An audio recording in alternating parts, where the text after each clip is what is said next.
Archéologue est sur la piste des plus gros baobabs du monde. Ces surprenants géants comptent parmi les organismes vivants les plus anciens d'Afrique.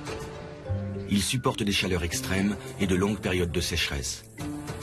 Dans les forêts sèches de Madagascar, un archéologue constate le caractère sacré de ces arbres faits pour résister.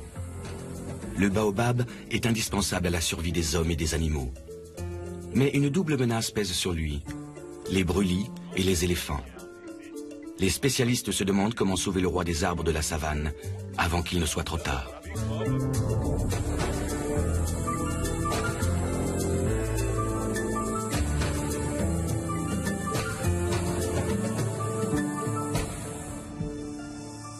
Ramili Sonina est archéologue. Depuis plusieurs années, il étudie les baobabs de Madagascar. Pour lui, connaître leur taille exacte est secondaire. Avec un tronc de seulement 5 mètres de circonférence, ce spécimen est relativement chétif.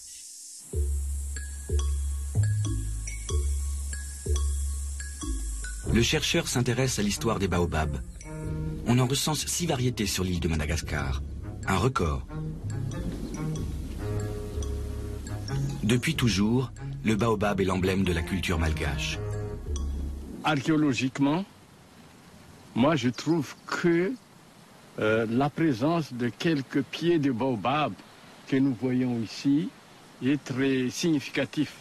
Pourquoi très significatif? Parce que là, on peut dire que le baobab fait partie des ancêtres de la forêt ici, et ça fait partie aussi des ancêtres des Malgaches, parce que même le nom baobab veut dire régnal, ça veut dire c'est la mère de la forêt. Donc, mère de la forêt, bien sûr, mais aussi la mère des gens, de la population sur cette région, parce que le baobab, ça aide beaucoup les gens sur cette région.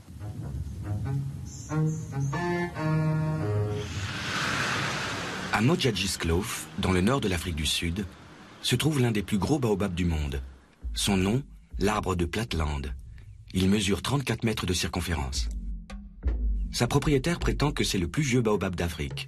Il aurait 6000 ans. D'anciennes inscriptions gravées sur les troncs témoignent de l'âge canonique de certains spécimens. Toutefois, l'arbre de Platland a lui été évalué à 800 ans ou plus. Notre expédition nous conduit dans la réserve de Makulu Makete, située dans le nord de l'Afrique du Sud. Jane Philippe, la propriétaire, a invité le professeur Adrian Patrout, un spécialiste roumain des baobabs, à venir examiner un de ces arbres malades. Son baobab le plus majestueux a perdu une branche. Le processus de décomposition est enclenché. Adrian Patrout fait le bilan des dégâts. Même le tronc est touché. C'est peut-être un signe de vieillissement.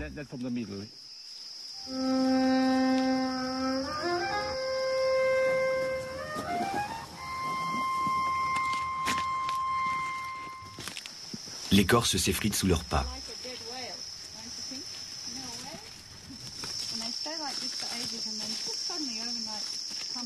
Il y a 6 mois, Jane Phillips s'était absentée quelques jours. À son retour, l'arbre avait perdu sa branche. Adrian Patrout est inquiet. Pour examiner la cassure, il pénètre au cœur du baobab.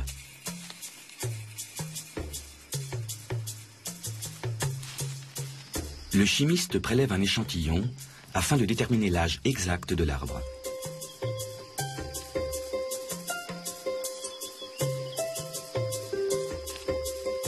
L'analyse pourrait confirmer que ce géant a peut-être atteint l'âge limite de son espèce. D'après le spécialiste, la durée de vie maximale d'un baobab se situe aux alentours de 2000 ans.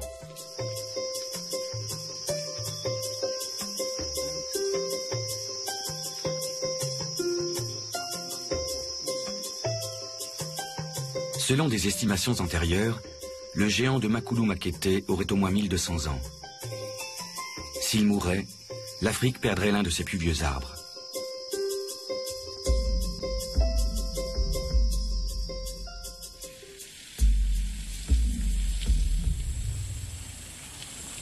Adrian Patrout poursuit sa mission scientifique dans le parc national Kruger.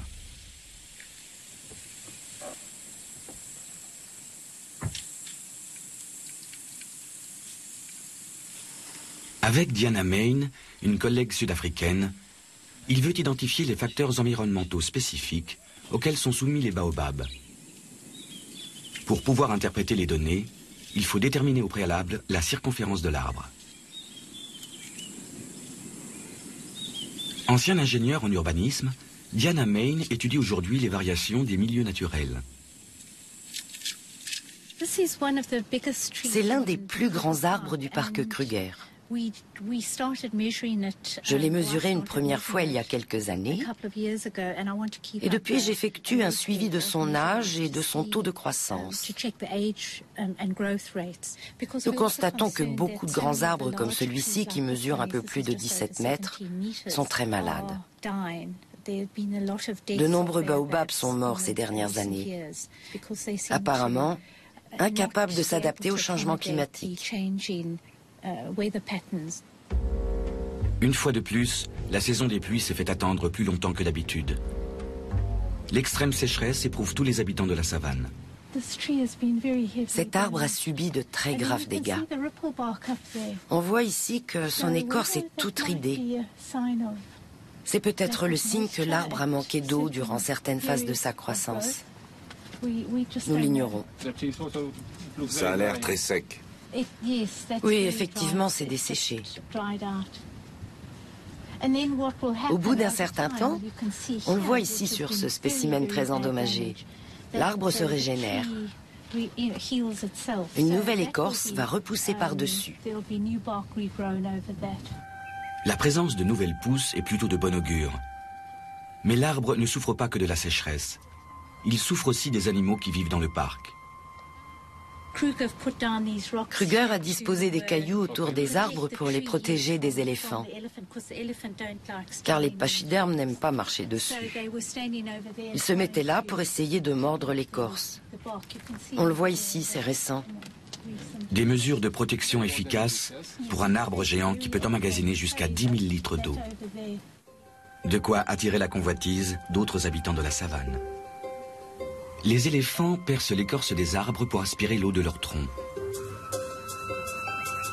Pour étancher sa soif lors de ses longues migrations, un éléphant a besoin d'environ 100 litres d'eau par jour. En raison de leur forte densité dans le parc Kruger, les pachydermes affligent aux arbres des dommages de plus en plus graves. 8 variétés de baobab ont été recensées à travers le monde. Une en Australie, une en Afrique et 6 à Madagascar.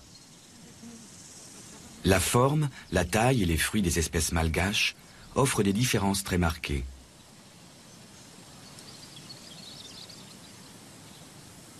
Aujourd'hui encore, on ignore d'où provient cette diversité. La région du littoral occidental de Madagascar abrite à elle seule 3 espèces endémiques de baobab. Mais comment sont-elles arrivées jusqu'ici ? Ramili Sonina, l'archéologue, a sa théorie. Il dessine le supercontinent du Gondwana sur le sable. Il y a environ 165 millions d'années, celui-ci s'est morcelé en plusieurs blocs continentaux, modifiant ainsi la configuration de la Terre. Madagascar est devenue une île dotée d'une flore et d'une faune bien particulières. On suppose que cette région a toujours été très fertile, ce qui a favorisé l'implantation d'espèces venues des 4 coins du monde.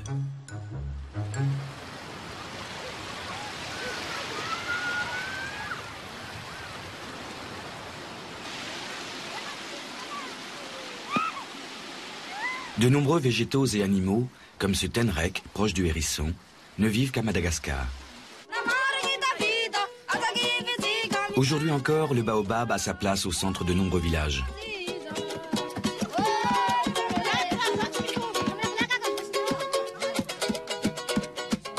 Ses multiples utilisations lui ont valu le surnom d'arbre de vie. Ses fruits nourrissants sont vendus partout et ses vertus célébrées dans des chants populaires.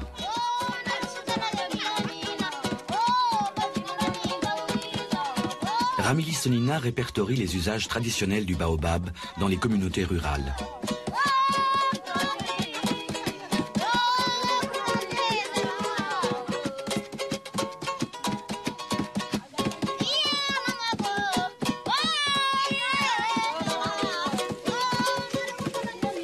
Le tronc et l'écorce, mais aussi les fruits, stockent une eau vitale en cas de longue période de sécheresse.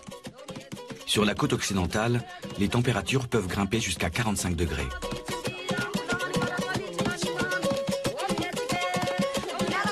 Les champs malgaches ne vantent pas seulement les vertus de ces fruits. L'ombre qu'ils dispensent offre également une protection contre la chaleur de la mi-journée.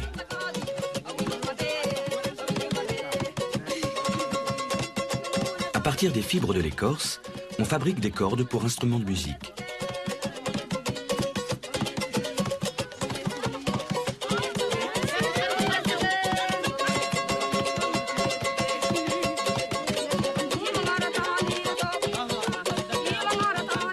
Les hommes profitent des nombreux atouts du baobab.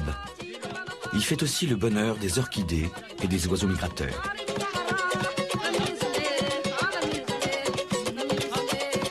De même, certains reptiles passent leur vie entière sur ou au pied d'un grand baobab.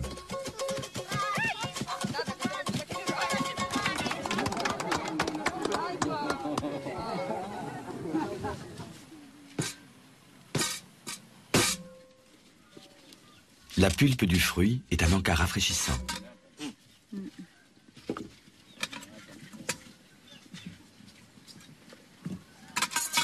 Mélangée à de l'eau et à un peu de sucre, elle donne une boisson très stimulante.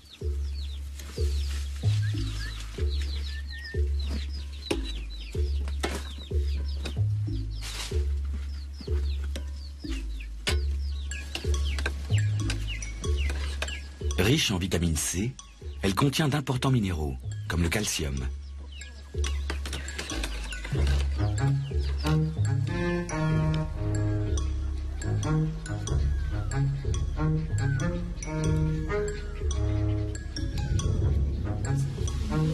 Madagascar possède d'abondantes ressources naturelles. Mais il ne faut pas se fier à ces paysages de rêve. L'équilibre naturel est rompu depuis plusieurs années.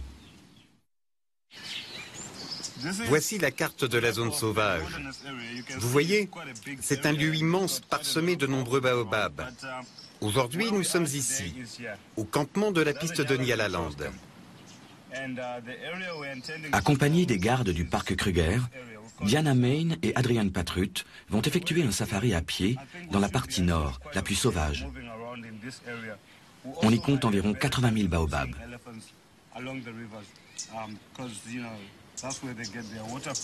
Leur mission, faire l'inventaire d'un lit de rivière asséchée.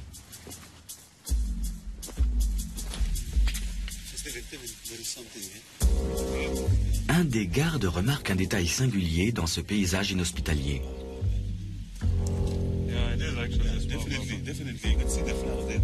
Un petit baobab pousse au milieu d'un gardénia. Cette symbiose avec l'arbuste protège le baobab des prédateurs, tels que les éléphants ou les gazelles. Des traces indiquent que cette protection naturelle n'a pas été efficace. Ce baobab pourrait avoir pas loin de 100 ans. La croissance du petit baobab a été contrariée durant un siècle, jusqu'à ce que l'arbuste vienne à son secours.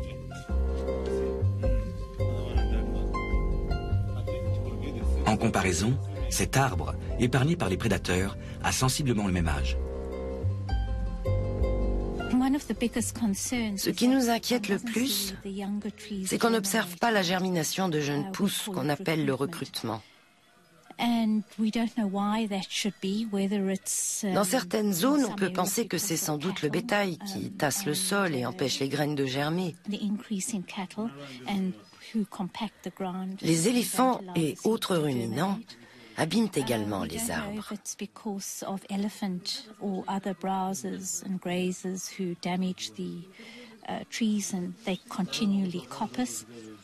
C'est peut-être aussi dû au changement climatique. Les températures montent et les pluies annuelles baissent dans les zones où vivent les baobabs. Et le schéma des précipitations semble se modifier. La pluie qu'on attendait en novembre a déjà plusieurs semaines de retard. La faune et la flore souffrent. Et même le baobab, malgré ses réserves d'eau, se dessèche de l'intérieur.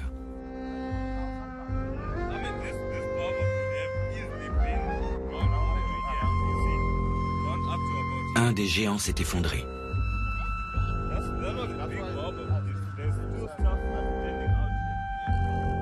Adrian Patrut et Diana Main examinent le tronc pour déterminer la cause de sa mort.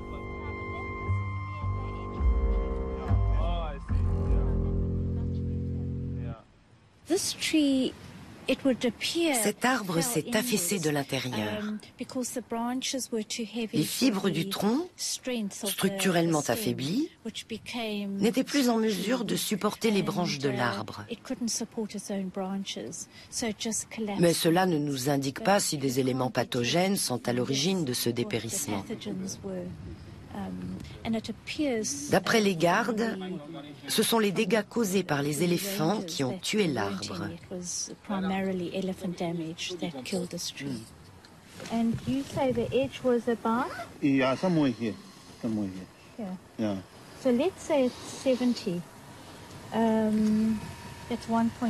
Il faut reconstituer mathématiquement la circonférence et la taille de l'arbre mort. 1.7.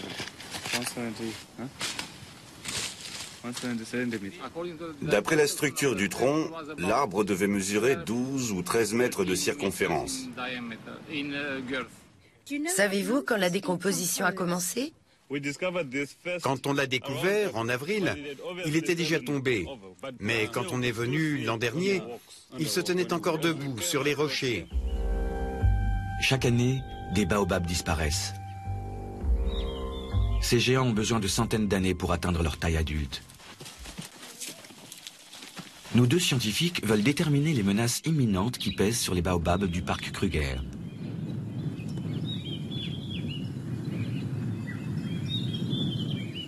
Le décamètre est un outil indispensable. Diana Main calcule le taux de croissance des arbres afin de pouvoir interpréter les effets du changement climatique. Chaque arbre a sa propre fiche signalétique. C'est l'un des plus grands spécimens. Il mesure 15,86 mètres de circonférence, disons 16 mètres, ce qui est une valeur moyenne pour un baobab. Il ne fait pas partie des plus grands qui, eux, peuvent aller jusqu'à 23 mètres, mais ils sont rares. Certains de ces géants multicentenaires dominent les collines de la savane. Les deux scientifiques partent à la recherche des plus grands d'entre eux. Morondava, dans l'ouest de Madagascar. Sur le marché, on vend des fruits, des légumes et de la viande de la région. Ramili Sonina, l'archéologue, se met en quête de produits traditionnels issus du baobab. Sa première trouvaille est de la fibre de baobab.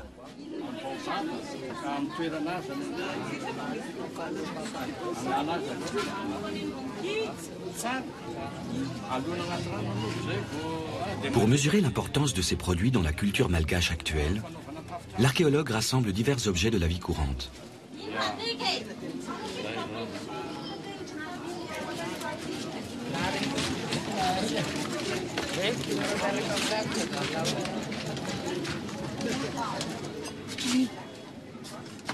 Cette femme vend des plantes médicinales.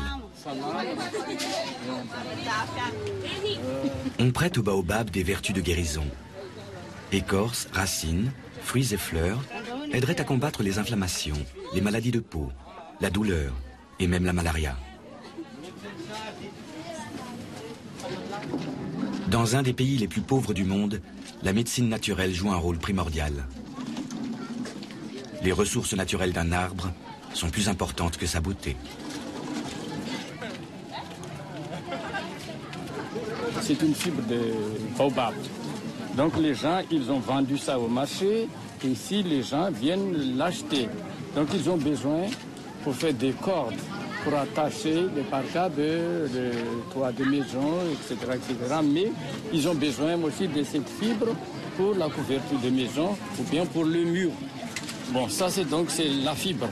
Mais par contre, ça c'est une écorce à l'extérieur.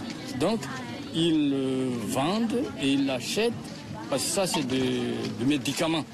C'est pour avoir du calcium. Donc ils achètent ça, c'est-à-dire ils le préparent comme la tisane, ils le boivent et c'est du calcium.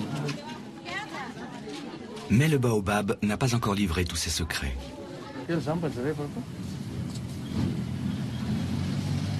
Les fibres de l'arbre servent également à confectionner des étoffes et autres pièces de tissu.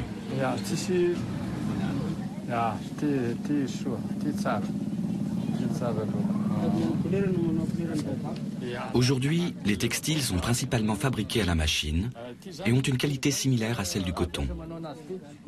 L'écorce du baobab est une matière première très demandée.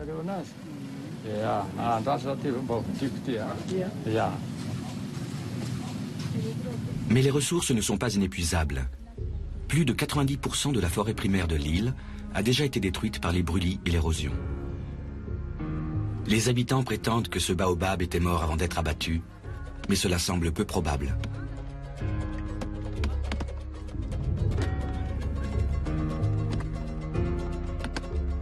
La demande en bois est si élevée que les hommes ne laissent plus aux arbres le temps de se régénérer et ils continuent de les exploiter jusqu'à ce qu'ils s'écroulent, trop affaiblis.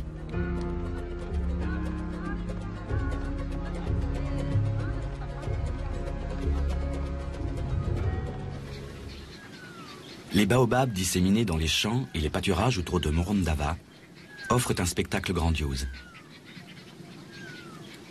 Ce paysage évoquerait presque un écosystème intact.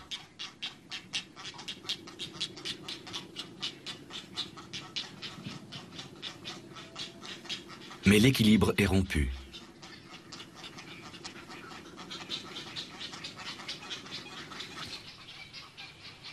Le baobab a un concurrent redoutable, le riz.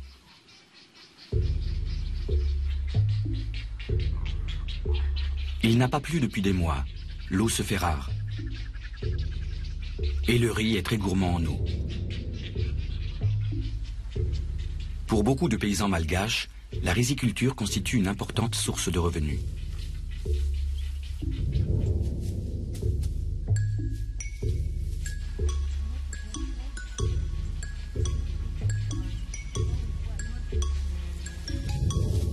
Ces arbres immenses qui engloutissent des milliers de litres d'eau sont leurs bêtes noires, car ils menacent leurs emplois.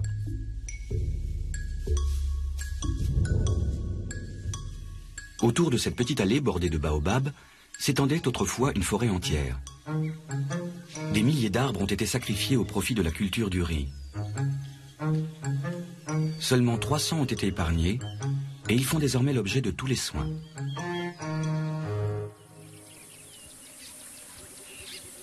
Parc Kruger, Afrique du Sud. L'arbre sans dessus-dessous. D'après une légende africaine, un jour, Dieu, très en colère, aurait arraché cet arbre et l'aurait replanté la tête la première pour le punir.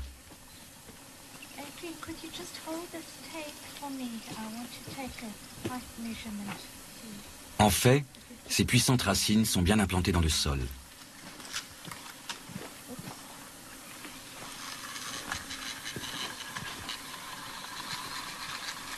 Diana Main prend des mesures et obtient un résultat impressionnant.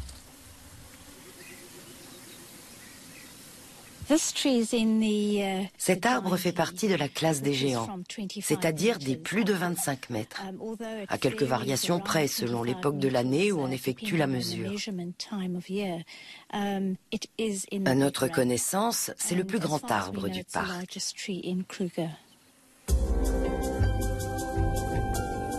Diana Main ne s'intéresse pas seulement aux blessures des arbres. Elle étudie aussi les particularités de chaque spécimen.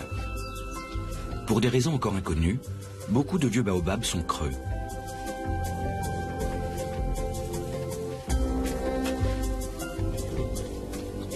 En entrant, elle effraie de paisibles habitants, des mythes.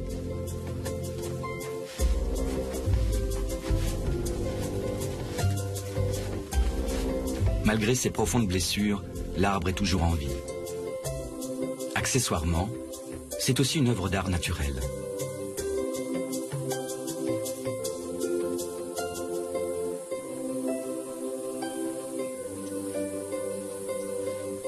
Un arbre miraculé qui a triomphé de tous ses ennemis durant 1 millier d'années. Les éléphants n'ont ni indulgence ni respect pour l'âge. Les pachydermes sont réputés pour leurs accès de fureur destructrice. Surtout dans le parc Kruger, où leur nombre a augmenté de façon alarmante.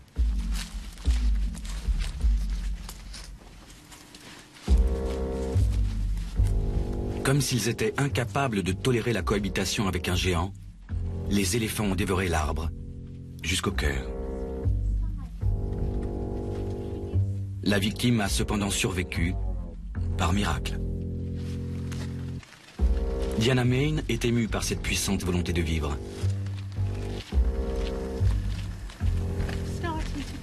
Il commence à faire de nouvelles feuilles.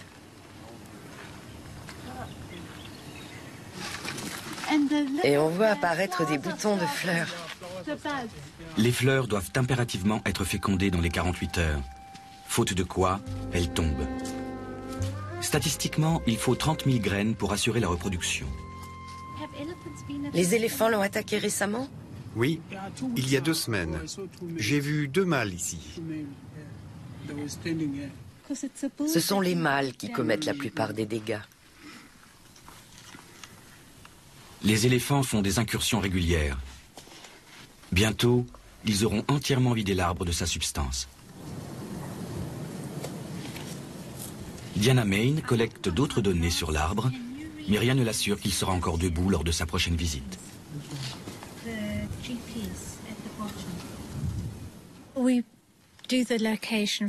Nous commençons par localiser l'endroit précis avec un GPS, puis nous déterminons l'altitude. Ensuite, nous mesurons la circonférence et la hauteur de l'arbre. Et nous rédigeons des commentaires sur son état général. Par exemple, celui-ci a été très abîmé par les éléphants. Il a un trou énorme. Et pourtant, il produit beaucoup de feuilles, de cosses et de bourgeons. Ce sont les petites boules vertes que vous voyez là. Un roi de la survie. C'était par terre, arraché par les éléphants. Adrian Patrut a trouvé une pièce à conviction. Où l'avez-vous trouvé? Par terre? Ils viennent encore manger ça. Pauvre arbre.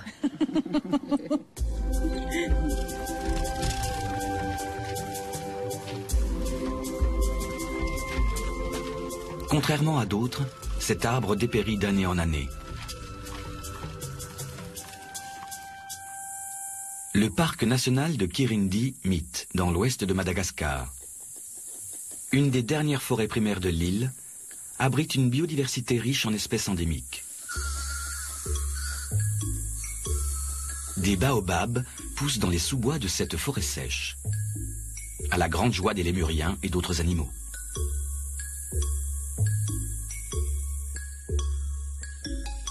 Des traces de morsures sur la coque des fruits prouvent que les hommes ne sont pas les seuls à les apprécier. D'ailleurs, la survie de l'arbre dépend aussi de tous les animaux friands de ces fruits. Ce fruit, donc, je viens de découvrir au pied de ce grand arbre-là qui est à côté. Donc, c'est un fruit de baobab. Alors, ça a été mangé par le lémurien Sifak dans la journée. Et puis, ce qui reste de lémurien était tombé par terre, comme ça. Et la nuit, il y a les rats et le risque qui viennent manger le fruit à l'intérieur. Et là, on voit bien les dents de lémurien, ensuite les dents des rats qui a mangé l'intérieur, les fruits à l'intérieur. Et puis, le reste, donc, qui n'a pas été mangé par les rats, éparpillé par terre, et c'est là où ça pousse, ou bien, il y a quand il pleut, donc il y a l'eau de pluie qui les amène et le fait éparpiller partout, et c'est ça qui fait pousser les baobabs. Une information capitale, car le processus de reproduction des baobabs est encore mal connu.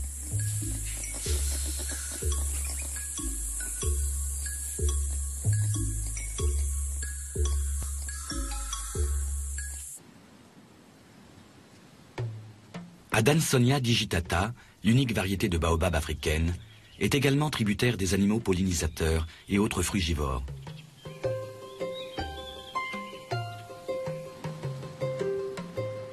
La mue d'un mamba montre que les reptiles y élisent eux aussi domicile. Il n'est pas rare que des insectes passent toute leur vie sur un arbre. Les abeilles fécondent les fleurs et produisent du miel de baobab. Arbres et animaux vivent en parfaite harmonie. Diana Main est autant impressionnée par cette ingénieuse association entre les différents habitants de la savane que par les géants eux-mêmes. C'est un écosystème unique en son genre. C'est une excellente illustration de ce qu'est un arbre de vie. Cette cavité, par exemple, peut servir à une chouette ou un hibou. Je crois qu'une chouette effraie niche ici. Là, on aperçoit des nids d'alectos à bec blanc qui sont toujours orientés au nord ou à l'ouest. Il y a aussi des mammifères comme les chauves-souris qui jouent un rôle important dans la fécondation de l'arbre. C'est un arbre très dense. En plus des alectos à bec blanc qui font les gros nids qu'on aperçoit ici, le tisserand écarlate est également susceptible de nicher dans cet arbre. Dans la savane, la capacité d'adaptation est la clé de la survie. Les plus vieux arbres ne sont pas forcément les plus grands. Il est très difficile d'estimer l'âge d'un arbre rien qu'en le regardant. Le sol et le climat sont des facteurs à prendre en compte. Un climat sec influe profondément sur la croissance d'un baobab. Il la ralentit. Nous avons daté le tronc du baobab de Dorsland en Namibie. Il avait 980 ans et il faisait à peu près la même taille que celui-ci, qui pourrait donc avoir pas loin d'un millier d'années.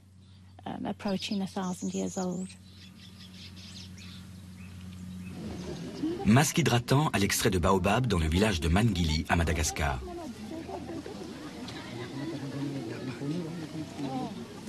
Avec l'ONG Fanambi, Mahavi Amantoa travaille sur un projet de sauvegarde de l'allée des baobabs. Sa mission, impliquer les quelques 400 habitants du village pilote dans la conservation des ressources naturelles locales.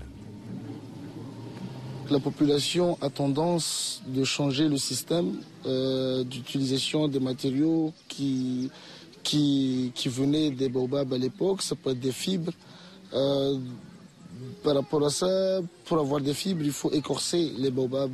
Donc, à force d'avoir fait ça avant la saison de pluie, par exemple, ça donne plus la teneur du baobab.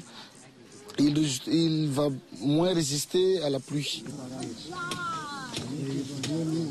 Tout comme la sécheresse, un excès d'humidité peut nuire au baobab.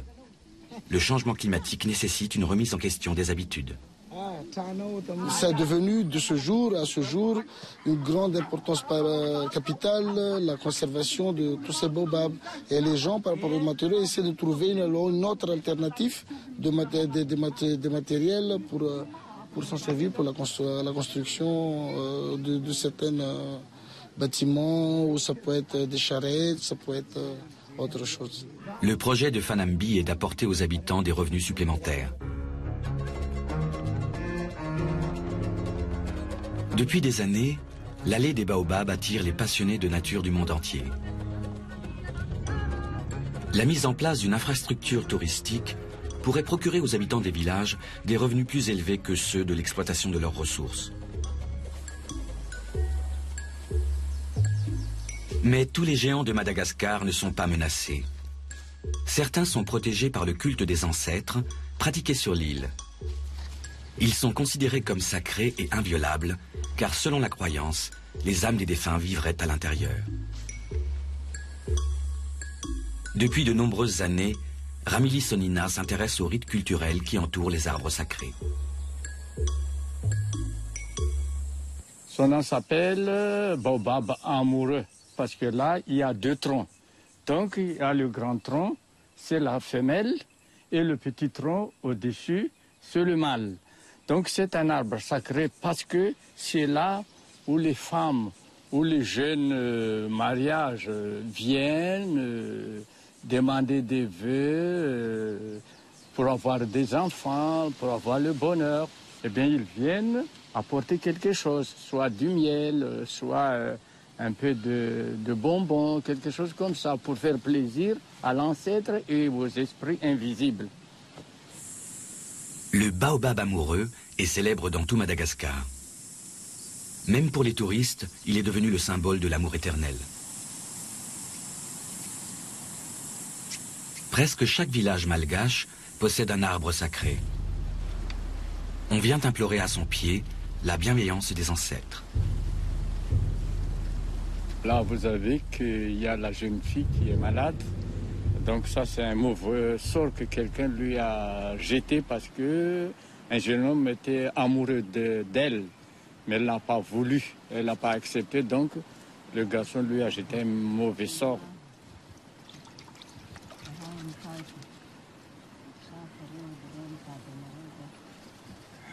Bon, alors ce monsieur-là, le devin, il est responsable de 58 personnes, c'est-à-dire de soigner, de suivre la santé de ces gens, 58. Et sur lui, il y a 10 esprits. Il y a 4 femmes, c'est-à-dire esprit des femmes, et puis 6 hommes. Les esprits reçoivent des offrandes, telles que des cigarettes.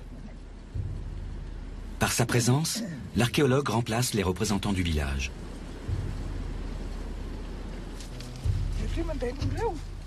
Et tout à l'heure, là, on a essayé d'évoquer les esprits. Bon, il y avait 3 qui sont venus.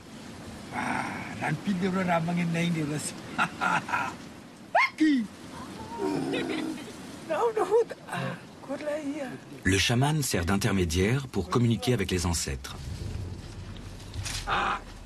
Lors d'une cérémonie imaginaire, les personnes présentes sollicitent en commun la protection des esprits.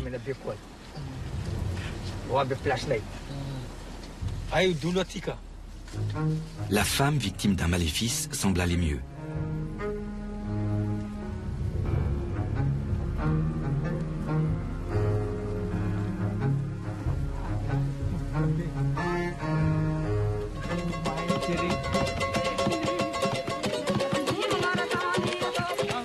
La culture malgache est profondément ancrée dans ses traditions.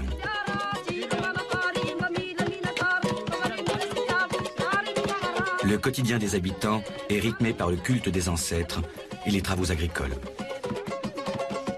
Mais la croissance démographique soutenue expose le pays à de nouveaux dilemmes. La préservation des richesses naturelles pourrait être un atout. Or, les Malgaches n'ont pas conscience de la valeur de leurs ressources.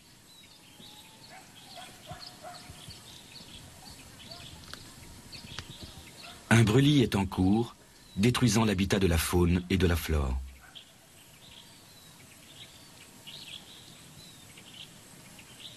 Petite lueur d'espoir, le culte des ancêtres.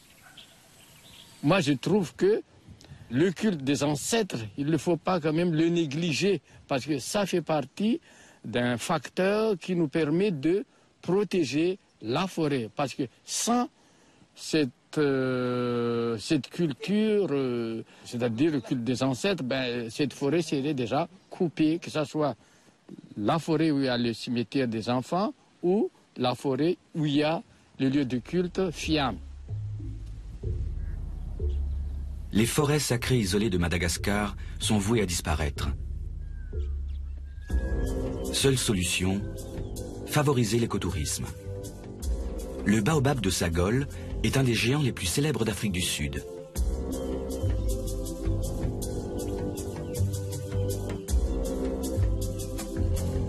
Autrefois, des troncs, creux comme celui-ci, servaient d'entrepôt, de lieu de culte et même de prison ou d'oubliette. Dans ce tronc, âgé d'un millier d'années, vivent chauves-souris, reptiles et insectes. Pour les chercheurs, le tronc est le cœur de l'arbre. Diana Main, utilise un laser pour déterminer à quel rythme le tronc s'est creusé.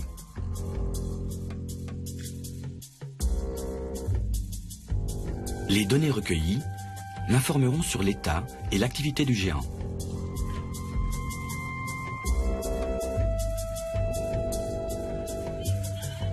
Pour le chimiste roumain et l'ingénieur de Johannesburg, l'expédition scientifique prend fin aujourd'hui.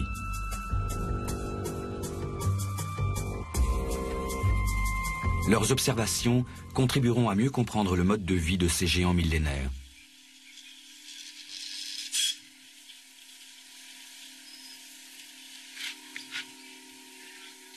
Malgré leur apparence robuste, ces grands arbres sont vulnérables. L'arbre de Sagol a eu de la chance. Ici, il n'y a pas d'éléphant. Rien n'est venu perturber sa croissance. Pas même la sécheresse de l'année précédente.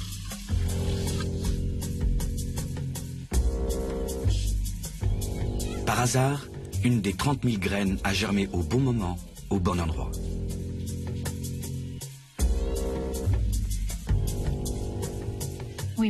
Il mesure 35 mètres 35 de circonférence. C'est énorme. C'est un arbre très spécial.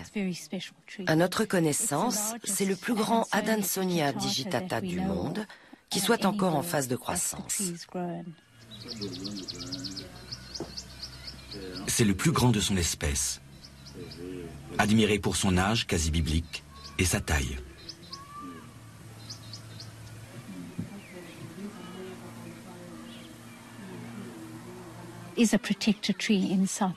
En Afrique du Sud, c'est un arbre protégé. Les villageois en prennent soin dans un but lucratif.